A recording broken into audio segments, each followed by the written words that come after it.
याला डार्क करूया, हा कलर आहे ना इथे, आणि याला कशाने डार्क करू? जेव्हा कुठला हा असे कलर असतात ना, तर याला कशाने करायचं? ब्ल्यूने.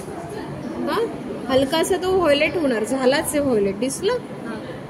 आणि याला डार्क करावं लागेल तुला, कारण हा जो इफेक्ट असतो ना शॅडोचा, ज्यामध्ये लाईटमुळे अनेक टोन पडतात कुठल्याही गोष्टींवर.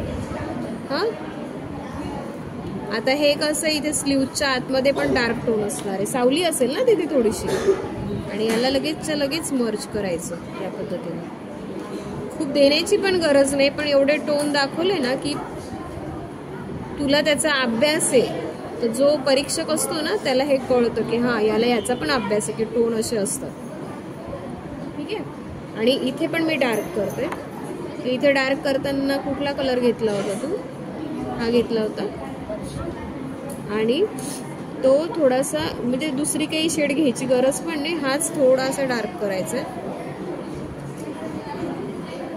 हा सगळ्यात आधी कुठला पण पॅन्ट शर्ट च्या इथे काम करत असताना कुठल्याही कलरचं असो, इथे जास्त द्यायचं. हा कधी पण या साईडला जास्त द्यायचं आणि या साईडला पण जास्त द्यायचं. सेम इकडे कसं द्यायचं? थोडासा कमी. इथे कसं द्यायचं? थोडासा कमी. आणि आता त्याला मर्ज करायचं.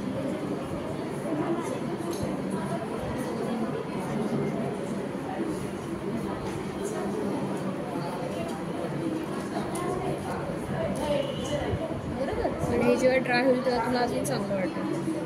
हात वगैरे इथे छोटे झालेले आहेत. हा हात आहे ना, तर हा जवळपास असा पाहिजे. आणि ही जशी लाईन गेली तशी पुन्हा, ही जशी गेली तशी, आणि बस याला तिरपा कट द्यायचा इथे. ठीक आहे. पुन्हा एकदा दाखवते. ही अशी लाईन काढली, ही अशी काढली. हा अंगठा झाला. ही जशी लाईन गेली अंगठ्याच्या इथून तशी, ही गेली तशी. आता बघ, इथे एक बोट काढला, इथे 2 काढला, इथे 3 काढला. चौथा काढायची गरज नाही, कारण करंगळी आहे ती या बोटांच्या आड काय होणार आहे? लपलीच आहे. कळलं? चला.